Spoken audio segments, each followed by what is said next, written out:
In this episode, we're going to take the core ideas of cyber defense theory and make them useful for one specific skill, anticipating what an attacker is likely to do before the damage is done. That skill is central to success on the Global Information Assurance Certification, GIAC, Security Operations Manager, GSOM, exam because it reflects how strong defenders think, not how they react after the fact. Beginners often picture attackers as unpredictable geniuses, which makes defense feel like guessing, but real attacker behavior follows patterns because attackers want efficiency. When you learn to recognize those patterns, you can shift from a reactive mindset to a proactive one, where you see early signals and understand why they matter. The goal is not to predict the future perfectly, but to reduce surprise by understanding common attacker goals, common paths, and common mistakes defenders make that attackers take advantage of. Before we continue, a quick note. This audio course is a companion to our course companion books. The first book is about the exam and provides detailed information on how to pass it best. The second book is a Kindle-only ebook that contains 1,000 flashcards that can be used on your mobile device or Kindle. Check them both out at cyber.author.me in the Bare Metal Study Guide series.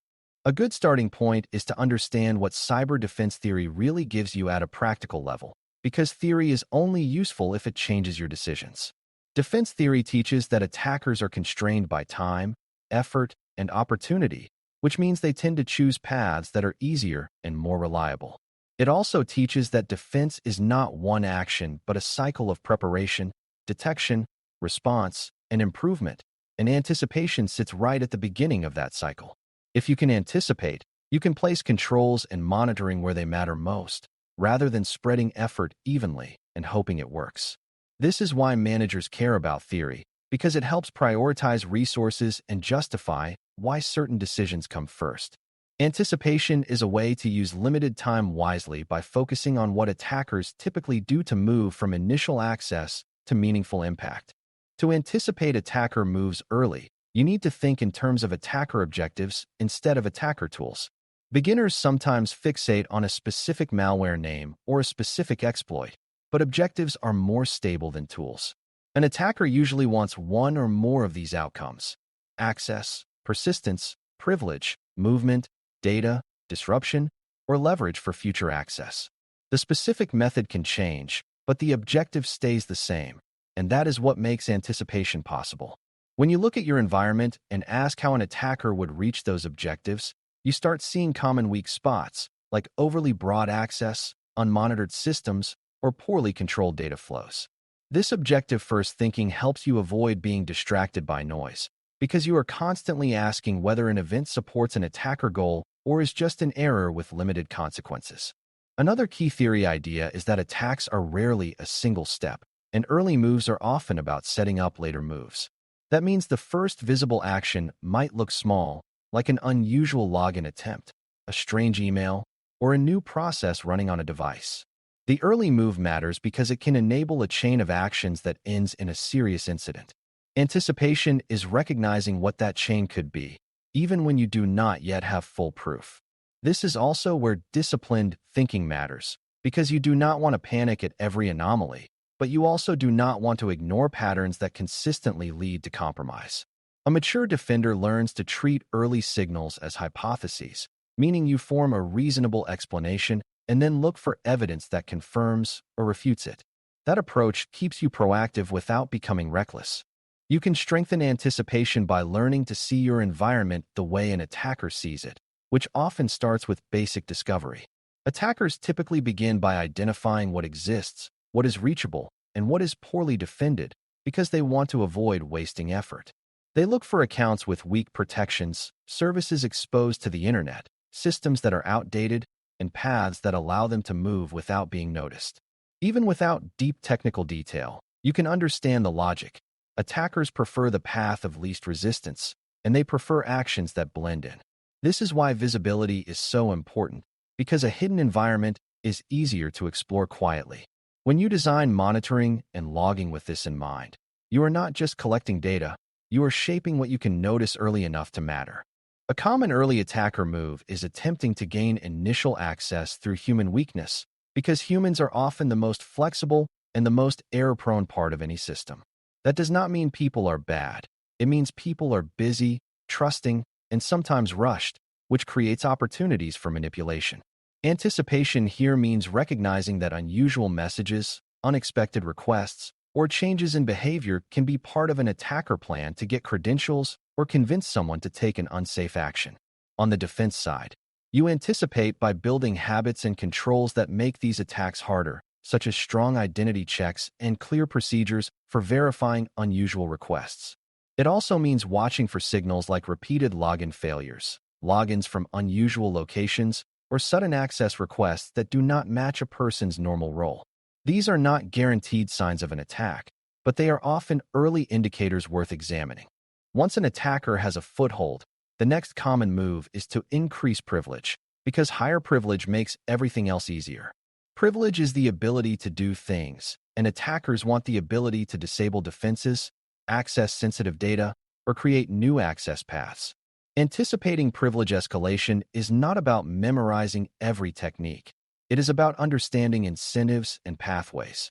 If an attacker starts with a low-level account, they will likely look for misconfigurations, weak permissions, or exposed secrets that let them act as a more powerful account. This is why least privilege matters, because it reduces what a stolen account can do and reduces the number of paths to high impact. Anticipation also means monitoring changes to accounts, roles, and permissions, because attackers often leave traces when they try to turn limited access into broad control. Another predictable attacker move is persistence, which is the effort to maintain access even if the initial door is closed. If an attacker expects defenders to respond, they will often try to create backup access methods, such as additional accounts, scheduled actions, or modified settings that re-enable entry later. Anticipation means you do not assume that removing the first obvious sign of compromise ends the threat, because attackers plan for setbacks. From a defensive theory perspective, this supports the idea of layered defense and verification, where you confirm the system is trustworthy rather than assuming it is. It also supports the idea of baselines, meaning you know what normal looks like, so changes stand out. When you can detect unexpected changes to configurations or accounts, you can interrupt persistence early, which often prevents a small foothold from becoming a long-term problem. Lateral movement is another stage that is predictable because attackers rarely start exactly where they want to end. If they land on a low-value system first, they will try to move towards systems that hold valuable data or provide greater control. Anticipation here involves understanding trust relationships, because attackers often move along paths that are already trusted inside an organization. If one system can access another without strong verification, that trust can become an attacker highway. This is why segmentation and access boundaries matter, because they force attackers to cross controlled checkpoints rather than moving freely. It is also why monitoring internal movement is important, not just monitoring the edge of the network, because many dangerous actions happen after the attacker is already inside. When you anticipate lateral movement, you design detection that looks for unusual connections, unusual authentication patterns, and unusual access attempts between systems that normally do not interact. Attackers also tend to spend time on discovery and collection because they need to locate the data or systems that support their goals. They might search for documents, databases, credentials, or administrative tools that help them understand the environment. Anticipation means recognizing that data is usually not stolen in one dramatic moment, but gathered through many small actions that can be hard to notice without the right visibility. The defensive response is to protect and monitor high-value data stores, control who can access them, and log meaningful activity. It also means thinking about where sensitive information tends to accumulate, such as shared drives, cloud storage, or backups, because attackers know those are efficient sources. When you build your defenses around the idea that attackers will search and collect, you are less surprised when you see patterns that indicate scouting rather than immediate damage. A beginner-friendly way to connect these attacker moves is to think about early warning signals and how they relate to stages of behavior. An unusual login might be an early access attempt, but it might also be the beginning of privilege escalation if it targets administrative accounts. A new account creation could be normal administration, but it could also be persistence if it appears in a strange context. A new connection between systems might be expected business traffic, but it could also be lateral movement if it is rare and happens alongside other anomalies. Anticipation is not treating any single signal as proof, but treating signals as part of a story that you are trying to confirm. This is where good defenders slow down and ask what would have to be true for this to be an attack, and what evidence would we expect to see next. That question turns security from guessing into structured reasoning. Another core idea from defense theory is that attackers exploit gaps between people, process, and technology because those gaps create confusion and slow response. For example, if access reviews are inconsistent, attackers can hide in old accounts that nobody checks. If logging exists but is not reviewed, attackers can act in ways that are technically recorded but practically invisible. If response procedures are unclear, attackers gain time because defenders debate what to do instead of acting. Anticipation includes identifying those gaps and closing them before an incident occurs, because closing gaps removes attacker advantages. This is why operational maturity matters, even for beginners, because the best technical control can fail if the process around it is weak. When you view defense as a whole system, you anticipate not only attacker moves, but also defender failure points that attackers count on. It is also important to anticipate how attackers choose targets inside an environment, because they do not treat all systems equally. Attackers often prioritize systems that offer high leverage, such as identity systems, administration tools, shared file repositories, and systems that control backups. The reason is simple: leverage systems can amplify the attacker's power and speed. If you anticipate this, you can focus protective layers on those high-leverage areas, which produces more security value than spreading effort evenly across everything. This does not mean you ignore other systems. It means you recognize where a compromise would cause the most cascading harm. For exam thinking, this often shows up as choosing the answer that protects high-impact assets first, or choosing the answer that increases visibility where it matters most. That kind of prioritization is a hallmark of good security operations management. Now bring the anticipation skill back to what success looks like when answering questions under exam conditions. Many questions are essentially asking you to recognize the next likely attacker step or the best defensive action to interrupt that step early. The best answers typically combine two qualities. They reduce risk in a defensible way, and they are realistic in an operational setting.